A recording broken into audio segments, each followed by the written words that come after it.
श्रापित ग्रंथ भाग 4। भयानक आवाज में मंत्रों के उच्चार भी कर रहा था। यह सब अगले 1 घंटे तक चलता रहा। जब मेरी बीवी के कपड़ों के अलावा कुछ नहीं बचा, तब यह सब थम गया। अब श्मशान का सन्नाटा महसूस होने लगा था। कभी कभी चटचट आवाजें करती हवन कुंड की लकड़ियों की आवाज के अलावा कोई हलचल नहीं हो रही थी। अग्नि पहले से ज्यादा धू-धू कर जल रहा था। तभी घना कोहरा छाने लगा, लेकिन सिर्फ मेरे और तांत्रिक के आसपास जैसे एक घेरा बन रहा हो। हवन कुंड से एक भयानक पिशाच प्रकट हो गया। उसने तांत्रिक से कहा कि वह उसका कोई भी हुक्म मानेगा और पूछा कि अभी उसे क्या करना है। तांत्रिक ने कहा कि फिलहाल उसको कुछ नहीं करना है, लेकिन जब मैं बुलाऊं तब उसे आना होगा।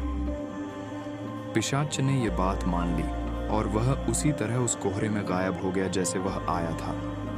तांत्रिक ने मुझसे कहा कि हमें अब यहाँ से निकलना होगा, क्योंकि थोड़ी ही देर में सूरज निकल जाएगा और यदि किसी ने हमें यहाँ देख लिया तो बहुत हंगामा हो जाएगा। तांत्रिक ने सारा सामान समेट लिया और मुझसे भी कहा वह वहाँ मौजूद हर एक निशानी को मिटा दे, जिससे वहाँ घटी घटनाओं के बारे में पता चल सकता हो। मैंने भी वही किया जो मुझसे कहा गया। सब हो जाने के बाद तांत्रिक श्मशान के पीछे के रास्ते से निकलने लगा। उसने मुझे भी अपने साथ आने के लिए कहा।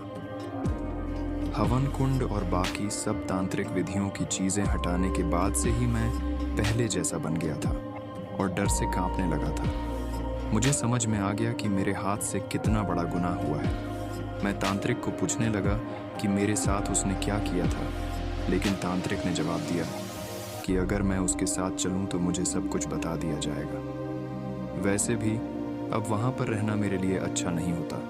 यही सोचकर मैं उसके साथ चल पड़ा। लगभग 4 दिन तक सफर करने के बाद हम दोनों रात को उस खंडहर में पहुंचे जहां वह तांत्रिक रहता था। मैंने वहां पर देखा तो वहां भी वैसी ही अघोरी चीजें दिखाई दी जैसे श्मशान में थी। फर्क ये था कि तब मैं उन सब का हिस्सा नहीं था, लेकिन अब ना चाहते हुए भी वह मेरी जिंदगी में दाखिल हो चुकी थी। ये मेरी भविष्य का हिस्सा बनने वाली थी। हम दोनों ही बहुत थक चुके थे। हालांकि हमने बीच बीच में रुककर थोड़ा सा आराम किया था, लेकिन वह हमारी थकान दूर करने के लिए काफी नहीं था। इसलिए आते ही तांत्रिक और मैं दोनों सो गए। सूरज माथे पर आया, तब जाकर तांत्रिक की आंखें खुली। वह उठा और साथ में मुझे भी उठाया। हम दोनों नदी पर जाकर स्नान करके आए। हम दोनों को भूख भी बहुत लगी थी, क्योंकि 4 दिनों बहुत थोड़ा अन्न पेट में गया था। लेकिन वहां पर न चूल्हा था, न भोजन की और कोई व्यवस्था।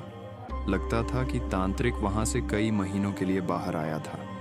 तभी तांत्रिक ने जोर से पुकारा, सुलेमान, 4 दिन पहले अमावस की रात को एक स्त्री की बलि देकर जिस पिशाच को वश किया था, वही पिशाच आगे आकर खड़ा हो गया और पूछने लगा कि उसके लिए क्या आदेश है। तांत्रिक ने उसे सबसे अच्छा खाना और पीने के लिए महंगे से महंगे पेय लाने के लिए कहा। पिशाच ने सिर्फ चुटकी बजाई और जिन चीजों की मांग की गई थी वह चीजें सामने थीं। ये देखकर मेरी आंखें खुली की खुली रह गईं। मैं समझ गया कि क्यों तांत्रिक ने इसे वश करने के लिए इतनी मुसीबत मोल ली थी। वह कोई भी इच्छा पूर्ण कर सकता था। हम दोनों ने भरपेट खाना खाया और साथ में शरबत ठंडाई का भी स्वाद लिया।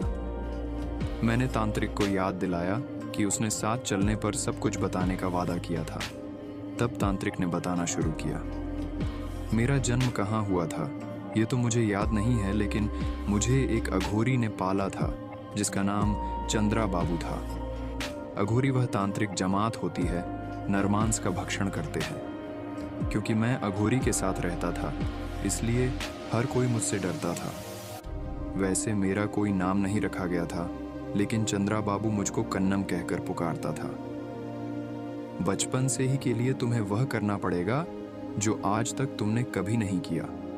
किसी गांव की श्मशान भूमि में जाकर पहले बकरे, कुत्ते और मुर्गे की बलि चढ़ानी होगी और फिर किसी बांझ स्त्री की उसी के पति के माध्यम से बलि चढ़ानी होगी। यदि तुम इसमें सफल हुए तो पिशाच वश हो जाएगा और तुम्हारी हर एक इच्छा पूरी करेगा।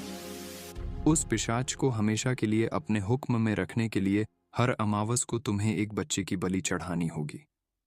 तभी वह तुम्हारा हर एक हुक्म मानेगा, नहीं तो तुम्हारी बलि लेकर वह फिर से अदृश्य हो जाएगा।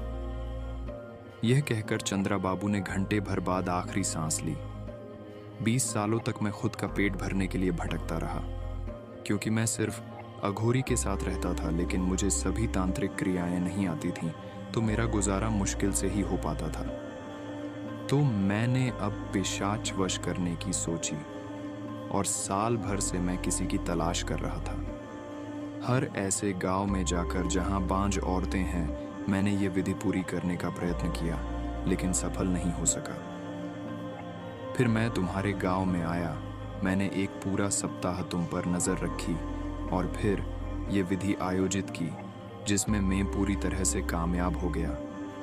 अब मुझे एक सहायक की आवश्यकता है और मेरे लिए यह काम तुम करोगे।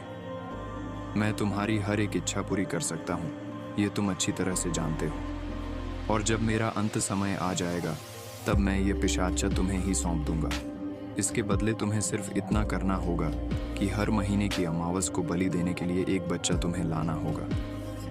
कन्नम ने बात पूरी की। मैंने उससे पूछा कि यह काम वह पिशाच से क्यों नहीं करवाता, तो उसने कहा कि यही एक काम है जो पिशाच नहीं कर सकता, हमें पिशाच के लिए करना पड़ेगा। मैं मन में बहुत डर गया था। मैं सोचने लगा कि जब मैंने अपनी बीवी का कत्ल किया था, तब मैं होश में नहीं था और मेरा खुद पर काबू भी नहीं था, लेकिन अब मैं पूरे होश में था और ऐसा घिनौना काम फिर से नहीं।